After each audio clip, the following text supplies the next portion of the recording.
अस्सलाम वालेकुम, मैं हूँ शहराम चंगेज़ी। आज मैं आपको कुछ बेसिक टिप्स दूंगा स्नूकर स्टार्ट करने के लिए कि आपने जब स्नूकर स्टार्ट करनी है उस वक्त आपकी बेसिक्स क्या होनी चाहिए। जब आपकी बेसिक्स ठीक होंगी तो उसके बाद आपको गेम इंप्रूव करने में काफ़ी आसानी होगी। सबसे पहले आपकी क्यू आपकी अपनी पर्सनल होनी चाहिए, जैसी भी है। इसकी क्यू की बेसिक डेफिनेशन ये है कि एक एंड से ये थिक होती है, दूसरे एंड से ये थिन होती है। लकड़ी की बनी होती है, इसमें क्वार्टर जॉइंट होते हैं, सेंटर जॉइंट होते हैं। तो इसमें टोटल आपकी अपनी पर्सनल प्रेफरेंस है कि आप किस चीज़ को पसंद करते हैं, क्वार्टर जॉइंट को या किस वेट को, किस बैलेंस को। ये बस आपने जब हाथ में उठा के देखें, जब आपको एक अच्छी फीलिंग आएगी तो फिर आप उसको अपना पर्सनल क्यू कंसिडर कर लें, आप उसी से खेलना शुरू कर दें। इस तरह भी हो सकता है कि आंखें बंद हो और आप 4-5 क्यूज़ में से कोई एक क्यू पिक करो, आपको पता लगेगा यही आपकी क्यू है। फिर क्यू के बाद आपने इसकी केयर करनी है, इसको आपने धूप से बचाना है। इसका प्रॉपर एक बॉक्स है, उसके अंदर आप इसको प्रोटेक्ट करें, ज़्यादा इसको इस तरह स्लाइडिंग ना खड़ी करें वरना ये टेढ़ी हो जाएगी। क्योंकि प्रॉपर प्रोटेक्शन हो तो फिर ये आपके लाइफ टाइम तक आपके साथ रह सकती है। पर्सनल क्यू के बाद जो दूसरी बेसिक चीज़ है वो आपका स्टांस है। स्टांस से पहले आपकी ग्रिप, कि जब आपने टेबल पर आना है तो आपकी क्यू की ग्रिप कैसी है, आपने क्यू को पकड़ना कैसे है। अब कुछ क्यूज पे इस तरह का कट बना होता है ग्रिप के लिए, तो जब आप क्यू को ग्रिप करें तो ग्रिप आपकी इस तरह की होगी कि आप वैसे तो आपको टाइट फील होगी ना, आपने फुल पीछे से पकड़ना ना फुल आगे से पकड़ना, थोड़ा सा आपने जगह छोड़नी है यहाँ से।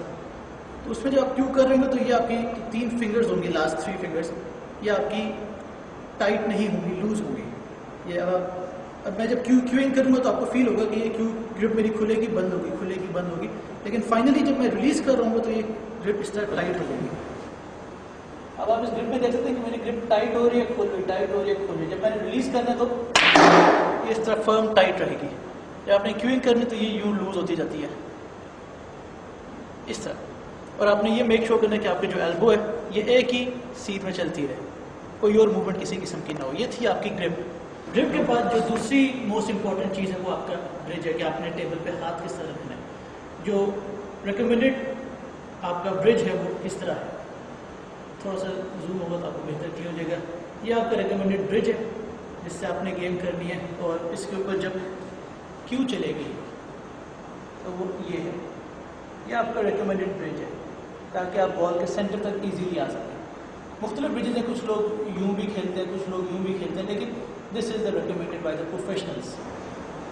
ग्रिप और ब्रिज के बाद जो तीसरी ज़रूरी चीज़ है वो स्टांस है। आपका बॉडी के आपने खड़े किस तरह होना है, बेंड किस तरह होना है। राइट हैंडेड क्यूबिस्ट के लिए राइट फुट जो है सीधी टांग, जो राइट लेग आपकी बिल्कुल सीधी रहेगी और लेफ्ट आपकी यूँ बेंड होगी। और जब सीधा शॉट है तो आप यूँ झुक जाएंगे। तो जो आपका बॉडी का वेट है वो आपने आगे की तरफ गिराना है, पीछे की तरफ नहीं रखना, फुल आगे की तरफ जाए अपने प्रॉपर एक्शन के साथ। अब इस तरह देख सकते हैं, राइट लेग बिल्कुल स्ट्रेट, लेफ्ट लेग बेंड हुई हुई है, और तो जितना मेरा वेट है वो सारा आगे की तरफ आया हुआ है। इसमें ये कि आपका फर्म स्टांस बनता है, आपकी कोई और मूवमेंट नहीं होती। आप ये चेक करें कि इसमें एल्बो के अलावा, मेरे हाथ के अलावा और कोई चीज़ नहीं हिल रही। ये आपका परफेक्ट स्टांस होता है। बॉल की बेसिकली 5 साइड्स होती हैं, जैसा मैंने बताया, top, bottom, right, left and middle. अब मैं टॉप का और बॉटम का और मिडल का इसके इफेक्ट दिखाता हूँ कि जब आप खेल रहे होते हैं तो इनका इफेक्ट क्या होता है। जब आप टॉप पे खेलेंगे तो टॉप पे बॉल आउट करते हुए फॉलो करेगा जिस बॉल को आप खेल रहे हो, इसका ये चेक करेगा। ये था फॉलो का इफेक्ट। बॉटम का, स्क्रू का इफेक्ट चेक करें, स्क्रू का इफेक्ट क्या होता है।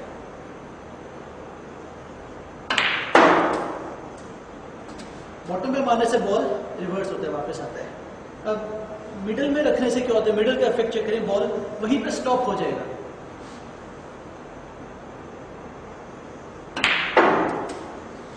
तो ये थी टॉप, बॉटम और मिडल। अब जो इसकी राइट एंड लेफ्ट साइड्स हैं उनके बारे में आपको बताते हैं कि उनका क्या इफेक्ट होता है।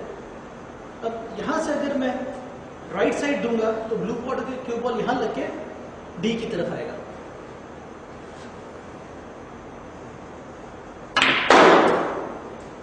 ये देखिए वहां पे लग के डी की तरफ आएगा। ये था इसका राइट साइड का इफेक्ट। अब यहीं से अगर हम लेफ्ट साइड देंगे तो फिर रनिंग की बजाय चेक हो जाएगा, यहां लग के वापस इस तरफ आ जाएगा।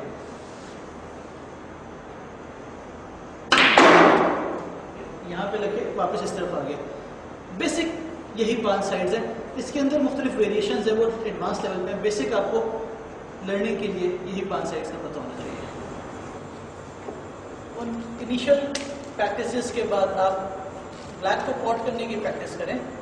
ये आपके 6 रेड्स इस तरह सेमी सर्कल में लगे हुए हैं, तो इसमें से एक एक रेड की जगह आपने वाइट बॉल प्लेस, इस तरह ये रेड है, आपने इसको डाल दिया। अब यहाँ से आपने ब्लैक पॉट करने की कोशिश करनी है। इसमें आपके पास 3/4 ब्लैक का आपको हिट करना होगा वहाँ पे पॉट करने के लिए।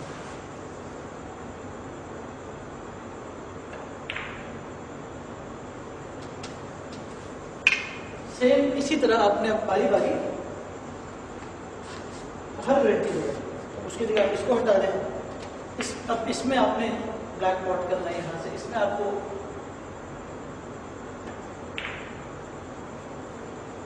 अब सेम इस तरह एक एक करके आप तमाम रेड्स को हटाते हुए ब्लैक पॉट करें। इससे आपकी एक तो ब्लैक की पॉटिंग भी अच्छी हो जाएगी, दूसरा आपको बॉल पे कहाँ हिट करना है उसका आइडिया लगेगा। टोटल आपको 4 क्वार्टर्स हर एक का आइडिया हो जाएगा।